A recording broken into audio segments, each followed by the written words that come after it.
Mukunda Silks grand opening on 23rd November at Dilshuk Nagar. 1400 rupees sarees, 111 rupees fancy pattu sarees, మీ సొంతం. అదే ఎఫెక్షన్కి ప్రేమకి ఇంకొద్దులేండి, డబ్బులు సంపాదించడానికి అమ్మాయిలు కావాలి తప్ప మనం రెస్పాన్సిబిలిటీ, అమ్మాయి అంటే ఒక రెస్పాన్సిబిలిటీ అన్న ఫీలింగ్ పెరిగిపోయింది. అమ్మాయి అంటే మనం పెంచాలి, లైక్ తనని చదివించాలి, తనకు వరకట్నాల ప్రాబ్లమ్స్, ఇంకా చాలా అమ్మాయికి ఏదైనా నచ్చుతుంది కొని చాలా ఉన్నాయి. బట్ అమ్మాయి రెస్పాన్సిబుల్గా ఉండి రెస్పాన్సిబిలిటీస్ తీసుకొని మీలాగా ఉండే వాళ్ళని చూస్తేనైనా కూడా ఎంత పెళ్ళైన తర్వాత హస్బెండ్ ఓకే పర్లేదు అలా ఉన్నా కూడా మన వాళ్ళ కోసం హస్బెండ్ని మనం అడగలేము. ఎలా అడుగుతాం? మా మమ్మీకి బాగాలేదు, కొంచెం డబ్బులు కావాలి, ఇది తినకు బాగాలేదు, అలా అడగలేం కదా. అండ్ ఈ టైంలో కూడా నాకు అసలు వదిలేయాలనిపించదు వాళ్ళని. ఎప్పుడు సింగిల్ రూపీ కావాలన్నా నేనే ఇవ్వాలి, హాస్పిటల్ వెళ్ళాలన్నా నేనే తీసుకెళ్ళాలి, అలా ఉంటుంది అనమాట నాకైతే. సో చాలా జాలి అండ్ జాలి అనడం కన్నా కూడా రెస్పాన్సిబిలిటీ అనేది తీసుకున్నారు మీరు. మీ ఇంట్లో ముగ్గురు అమ్మాయిలే, అక్క వాళ్ళు కూడా ఓకే టైప్లో ఉన్నారు కాబట్టి మీరు ఇంకా వాళ్ళు కూడా ఇప్పుడు కొంచెం బిజీ అయినప్పుడు పర్లేదు. ఫస్ట్ ఆఫ్ ఆల్ మన చేతిలో మినిమం ఉండాలి కదా మనం పెట్టాలంటే. వాళ్ళు ఇప్పుడైతే పర్లేదు, కొంచెం చూసుకుంటున్నారు. నేను దట్టు ఈ టైంలో డౌన్ అయిపోయాను కాబట్టి వాళ్ళు కొంచెం సేవ్ చేస్తున్నారు. సో ఇప్పుడు 15 సీరియల్స్ చేశారు మీరు, చేసినవన్నీ కూడా హిట్ సీరియల్స్. కొన్ని సీరియల్స్ కొంచెం రేటింగ్ పరంగా తక్కువ ఉన్నా కూడా మీకు మాత్రం మంచి పేరు తీసుకొచ్చాయి. సో ఆ విషయంలో మీరు అదృష్టవంతులు అనుకోవచ్చు. But heart favourite character, heart favourite serial అంటూ ఒకటి ఉంటుంది. ఉన్నాయి రెండు మూడు. And first of all Ramulamma నాకు ది బెస్ట్ బ్రేక్ ఇచ్చిందంటే మొగల్ రేకులు. అది ఇంకా శిరీష అంటే ఏంటి అనేది కొంచెం ఒక రేంజ్లో నిలబెట్టేసింది. ఆఫ్టర్ దట్ ఇంకా కంటిన్యూ అయ్యే ప్రాజెక్ట్స్ అన్నీ. And Ramulamma is the best. ఇంకా మళ్ళీ నేను లైఫ్లో చేస్తానో చేయను అన్న లాంటి ప్రాజెక్ట్ అది. నేను ఫోన్లో మాట్లాడే ఫస్ట్ రాములమ్మ అన్నాను కదా. ఆ తర్వాత ఇంకా భానుప్రియ అమ్మతో చేశాను నాతిచరామి అని. అసలు నేను చిన్నప్పటి నుంచి ఆవిడ సాంగ్స్ మీద డాన్స్ చేస్తూ స్కూల్లో కాలేజ్లో అంత పిచ్చిగా ఉండేదాన్ని. ఆవిడతో అనగానే నేను ప్రాజెక్ట్ ఒప్పేసుకున్నాను, రెమ్యునేషన్ ఏం మాట్లాడకుండా. అంత పిచ్చి ఉండేది ఆ ప్రాజెక్ట్ అయితే. అది చాలా ఇష్టం. ఆవిడ కూడా చాలా మంచి యాక్ట్రెస్ అండి, చాలా. అండ్ దట్ మంచి human being first of all. అసలు వేరే అంత పెద్ద ఆ హీరోయిన్తో మనం మాట్లాడుతున్నాము అన్న ఫీలింగ్ కూడా ఉండదు. అండ్ కొంతమంది నేను నా శ్రీమంతం కోసం కాల్ చేశాను, కొంతమంది ఆ రేంజ్లో ఉన్న వాళ్ళకి. వాళ్ళు ఈవెన్ కాల్ కూడా అటెండ్ చేయలేదు. పాపం తను రీసెంట్లీ వాళ్ళ హస్బెండ్ ఎక్స్పైర్డ్ అయినా కూడా కాల్ అటెండ్ చేసి లేదమ్మా నేను చెన్నైలో ఉంటున్నాను ఇది ఇది అని చెప్పి ఎంత సాఫ్ట్గా మాట్లాడతారో. చాలా సీరియస్లీ. సో మంచి వాళ్ళకు ఎప్పుడు మంచి జరుగుతుంది అనేసి మనం వింటుంటాం. బట్ ఒక్కొక్కసారి అది కూడా కాదు అనిపిస్తుంది. లేదు అసలు మంచి వాళ్ళకి ఈ రోజుల్లో మంచి లేదు కదా. ఖచ్చితంగా. ఓకే, సో హార్ట్ ఫేవరెట్ వచ్చేసి 2-3 సీరియల్స్ ఉన్నాయి. సో బ్రేక్ అంటే అన్నిట్లో బ్రేక్ అని కంప్లీట్ బ్రేక్ అంటే మొగలి రేకులు ఎక్కువ అనుకోవచ్చు కొంచెం. అండ్ చేసిన క్యారెక్టర్స్ ప్రతి దాంట్లో కూడా లుక్ వైజ్గా కూడా మీకు చాలా వేరియేషన్ చూపిస్తుంటారు. అంటే ఫస్ట్ ఆఫ్ ఆల్ నాకు ఏదైతే రెమ్యునేషన్ వాళ్ళు ఇస్తారో అది కాస్ట్యూమ్స్కి వెళ్ళిపోద్ది, నాకేం ఉండదు. అండ్ ఓన్ కాస్ట్యూమ్ కాబట్టి ఖచ్చితంగా. ఇంకొకటి ఫస్ట్ ఆఫ్ ఆల్ లుక్ అనేది కాస్ట్యూమ్ మీద పడుతుందని చాలా ఇంట్రెస్ట్ తీసుకుంటాను. డూ యూ థింక్ అది నిజం అంటారా? ఆబ్వియస్లీ. పర్ఫార్మెన్స్ మీద ఏమి ఉండదా? లుక్ ఫస్ట్ కనీసం మనం లుక్ చూడాలి అన్న కూడా ఉంటుంది కదా. పర్ఫార్మెన్స్ ఎలాగో 2-3 సీరియల్స్లో ఈ అమ్మాయి బాగా చేస్తుందని అర్థమైపోతుంది. నేను ఒక వేరియేషన్ అంటూ చూపిస్తేనే కదా ఇంకా జనాల్లో ఎవరైనా చూసేది. కానీ మీరు ఎలా అంటున్నారు? కొన్ని ఇప్పుడు ఛానల్స్లో చూసుకున్నా, కొంతమంది చూసుకున్నా కూడా కాస్ట్యూమ్స్ కూడా ఆ బొటిక్స్ నుండి కర్టసీస్ అవి వస్తున్నాయని విన్నాము సీరియల్స్కి, లీడ్స్కి. అండ్ మీరు ఎప్పుడు అవి అలాంటివి తీసుకోలేదా? ఎవరైనా కాల్ చేసి మేము ఇద్దాం అనుకుంటున్నాము అంటే ఓకే, నేను కాల్ చేసి నాకు ఇస్తారా, నేను చేద్దాం అనుకుంటున్నాను ఈ ప్రాజెక్ట్, కొంచెం తక్కువలో ఇస్తారా, అడగలేదు, నా వల్ల కాదు. సో అంటే కొంతమంది అలా ఉన్నారు, అందరూ ఉన్నారని చెప్పను. సో నేను మమ్మీ త్రూ కానీ సిస్టర్స్ ఎవరైతే ఉన్నారో ఇట్లా ఉంటే బాగుంటుంది కదా ఈ ప్రాజెక్ట్కి, ఈవెంట్కి ఇలా ఉంటుంది. సో అలా ఎప్పుడు ఆ కైండ్ ఆఫ్ డిస్కషనే ఉంటుంది. అండ్ కొంచెం స్పెషల్గా ట్రై చేస్తుంటాను ఓన్లోనే. సో మీకు వచ్చిన awards, best awards and compliments అంటే మ్యాక్సిమం అందరూ ఏదో స్మాల్ స్క్రీన్ అనుష్క లాగా ఉంటారు అది అని ఎప్పుడైతే కాంచనగంగా ఉందో అప్పటి నుంచి అంటుంటారు. అండ్ ఒక్కసారి స్వాచింకులు డైరెక్టర్ మన్నేని రాధాకృష్ణ గారు సౌందర్య ఎలాగున్నావు ఒక ఫ్రేమ్లో నువ్వు నీకు తెలియట్లేదు అంటే తెలిసినా ఏమి సార్ ఇక్కడే ఉంటాం కదా తెలిసినా తెలియకపోయినా. ఇంకా అవార్డ్స్ అంటే చాలానే వచ్చాయి. నంది అవార్డ్ లాంటి పెద్దవి రాకపోయినా మ్యాక్సిమం ఆరాధన అవార్డ్స్ కానీ కలర్స్ అని ఏవైతే వీళ్ళు రెగ్యులర్గా ఇస్తుంటారో అన్ని అవార్డ్స్ వచ్చాయి. అండ్ ఛానల్స్లో రెగ్యులర్ ఈవెంట్స్లో వచ్చే అవార్డ్స్ అన్ని. సో క్యారెక్టర్స్ వైజ్గా వర్క్ వైజ్గా మీకు సాటిస్ఫాక్షన్ అయితే ఉంది. బట్ చేయాలన్న జీల్ అయితే తగ్గదు, అది వేరనుకోండి. ఎప్పటికీ వర్క్ చేస్తూ ఉండాలి, యాక్ట్ చేస్తూ ఉండాలని ఉంటుంది. బట్ ఉన్నంతలో చేసినంతలో మీకు ఒకటి ఫస్ట్ నుంచి ఉండేది just police kind of role, CID లాంటి ఆ కైండ్ ఆఫ్ రోల్ ఇంతవరకు నేను చేయలేదు. మీకు బాగుంటుంది కదా. నేను అది లిటరల్లీ వస్తుందేమో అని చూస్తున్నాను. ఆ కైండ్ ఆఫ్ ప్రాజెక్ట్స్ లేవు ఫస్ట్ ఆఫ్ ఆల్. ఇప్పుడు ఆ స్టోరీ లేదు, ఓన్లీ ఫ్యామిలీ స్టోరీస్ అలాగే ఉన్నాయి ఎక్కువ. సో మీరు ఇండస్ట్రీకి వచ్చిన తర్వాత మీకు ఎప్పుడైనా వెనక్కి వెళ్ళిపోవాలనిపించే సిచ్యువేషన్ ఫేస్ చేశారా? Bad situations, bad comments like rumours, gossips. Rumours అంటే ఏముందండి, వాటంతట అవే క్రియేట్ అవుతాయి, అవే వెళ్ళిపోతాయి. ఎందుకు క్రియేట్ అవుతాయో కూడా తెలియదు కొన్ని అయితే. నాకు ఈ మధ్య అనిపిస్తుంది, ఏదైతే పర్టికులర్గా నేను బ్రేక్ తీసుకొని మళ్ళీ రీఎంట్రీ ఇద్దామని వెయిట్ చేస్తున్నానో ఈ మధ్య అనిపిస్తుంది కొంచెం ఇండస్ట్రీ అట్మాస్ఫియర్ చేంజ్ అయిపోయింది, ఫ్రెష్నెస్ అన్న ఫీలింగ్ ఎక్కువైపోయింది. ఫస్ట్ ఆఫ్ ఆల్ మన ఇంట్లో ఫుడ్ మనకు నచ్చట్లేదు, బయట ఫుడ్డే ఎక్కువ నచ్చుతుంది మన వాళ్ళకేమో. ఈ మధ్య అనిపిస్తుంది ఏంటి వెయిట్ చేయడం కంటే ఏదైనా బయట ఏదైనా వర్క్ చేసుకుంటే బెటర్ ఏమో, అసలు వెయిట్ చేయడం వేస్ట్ అని అనిపిస్తుంది ఇంకా. సో చూడాలి. ఒక 3 yearsలో ఇంత మార్పా? అలా వచ్చి 3 years కూడా నేను బ్రేక్ తీసుకోలేదు. మనసు మమత నేను 6th month వరకు చేశాను ప్రెగ్నెంట్ అయ్యి. 2-3 months అనే చెప్పాలి. ఏదైతే నాకు చిన్న సర్కిల్ ఉందో ఆ సర్కిల్లోనే నేను ట్రై చేసిన దాంతో చూసి చూసి చూసి నేను వెక్స్ అయిపోయాను ఇంకా. ఓకే ఇట్లా కాదు, అసలు ఇలా లేదు. అది పోనీ మన దగ్గర బాగా డిఫెక్ట్ అయింది నిజంగానే. డెలివరీ అయిపోయింది, శిరీష చాలా లావ్ అయిపోయింది, అసలు ఫ్రేమ్ పెడితే చూడలేకపోతున్నాను, హీరోయిన్ మెటీరియల్ కానే కాదంటే నా దగ్గర మైనస్ ఉందని నేనే డ్రాప్ అవుతాను. నా దగ్గర ఏ మైనస్ లేదు. నేను చెప్తున్నాను కదా, మీరు ఎంట్రీ కూడా ఇచ్చారు. ఇంటర్వ్యూ అంటే కొంచెం టైం కుదరదన్నారు, మీరు ఆల్రెడీ స్క్రీన్ మీద కనిపిస్తున్నారు కదా అన్నాను. You look good. అండ్ అలా ఇంకా చెప్పాలంటే ట్రెడిషనల్ ఆ లుక్ కన్నా కొంచెం వెస్టర్న్లో ఇంకా చూసి ఇంకా ఫ్రెష్ ఫీలింగ్ వస్తుంది మిమ్మల్ని చూసి. వాళ్ళకి ఏంటంటే ఒక రీజన్ కావాలి. ఇప్పుడు పాత వాళ్ళని కానీ నన్ను ఏదైనా వద్దనడానికి ఒక రీజన్ కావాలి. లేదు ఇదే ఛానల్ రిక్వైర్మెంట్ ఆర్ వాళ్ళ రిక్వైర్మెంట్, కొత్త వాళ్ళని తీసుకోవాలని, లేకపోతే వాళ్ళకి ఫ్రెష్నెస్ ఉంటుందని, వాట్ ఎవర్. వద్దులే శిరీష కొత్త వాళ్ళని ట్రై చేస్తున్నాము, లేదు పలానా బెంగళూరు పలానా చెన్నై వాళ్ళని ట్రై చేస్తున్నాము, దెన్ నీడ్ ఫ్రెష్ అంతే. అందుకని ఏమన్నా రిజెక్ట్ అవుతుందో ఏంటో మరి తెలియదు. అండ్ అలాగే మేబీ నేను విన్న దాని ప్రకారం ఏంటంటే బెంగళూరు నుంచి ఇక్కడ బయట నుండి ఎవరైనా తీసుకొస్తే వాళ్ళు చాలా తక్కువ రెమ్యునరేషన్ తీసుకుంటున్నారని విన్నాను.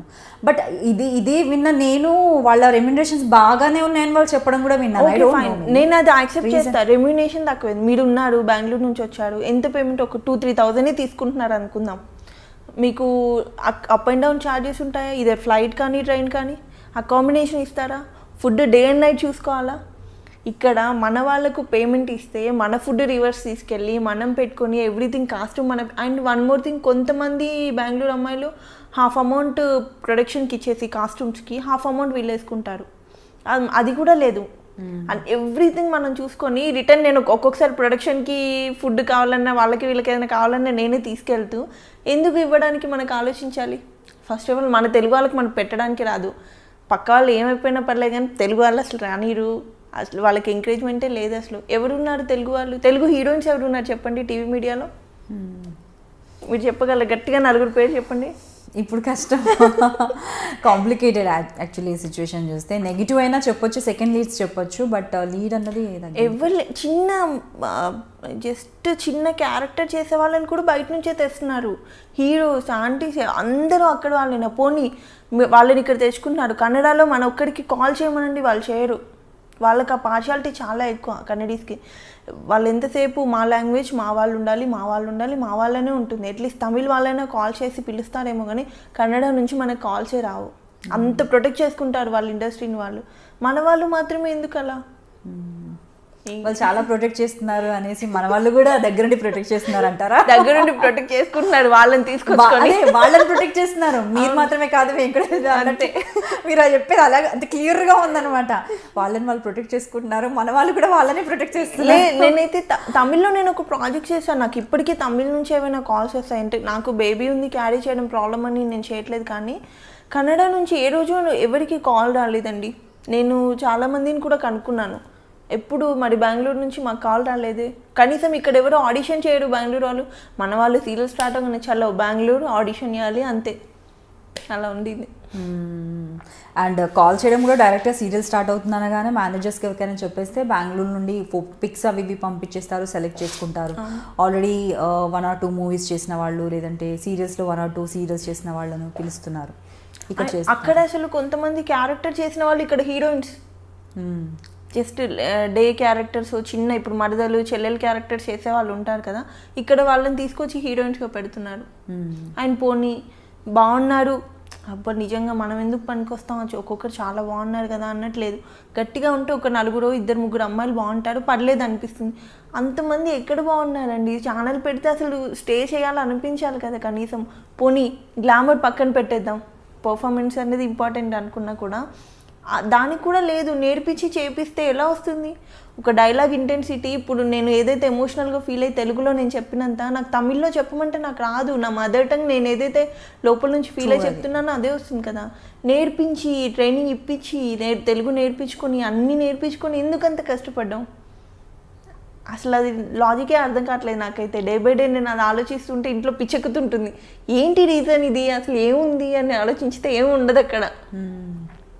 సో ఇప్పుడు అనిపిస్తుందా ఎప్పుడైనా కూడా, అంటే ఇప్పుడు ఒక సీరియల్కి కంబ్యాక్ చేశారు, బట్ మీరు చెప్తున్నారు ఇండస్ట్రీ అంతా మారిపోయింది, రావచ్చు రాకపోవచ్చు ఫ్యూచర్లో.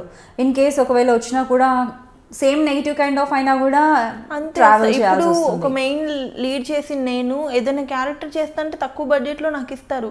కాకపోతే నేను అక్కడ మనసు చంపుకొని ఒక అమ్మాయిని పక్కన హీరోయిన్గా, ఎవరో అమ్మాయిని ఏ రకంగా లేని ఒక అమ్మాయిని హీరోయిన్గా చూస్తూ నేను బేర్ చేస్తూ నేను అలా చచ్చిపోలేను రోజు. ఇదే చేయకుండా ఇంట్లో ఉన్నా బాగానే ఉన్నట్టు అనిపిస్తుంది, కానీ ఇంకా అది ఫేస్ చేయలేను. సో మరి అలా చేయలేనప్పుడు ఇప్పుడు ఈ మధ్య కాలంలో అనిపిస్తుంది, అంటే ఎడ్యుకేషన్ కంప్లీట్గా ఫినిష్ చేసి ఉంటే అట్లీస్ట్ ఏదో చిన్న నా ఓన్ బిజినెస్ స్టార్ట్ చేసి ఉండేదాన్ని, లేదంటే ఒక జాబ్లో అయినా జాయిన్ అవ్వచ్చు, ఎందుకంటే మీరేమంత ఏజ్ అయిపోలేదు, యూ కెన్ డూ. అలా ఎప్పుడైనా అనిపించిందా? ఒక స్టడీస్ అయితే కంప్లీట్ చేసి ఉంటే బాగుంది. అంటే ఫినాన్షియల్లీ ఫస్ట్ నుంచి మేము బిలో మిడిల్ క్లాసే, అంటే ఒక్కొక్క డే ఫుడ్ కూడా ఉండేది కాదు. ఆ స్టేజ్ నుంచి వచ్చాను నేను.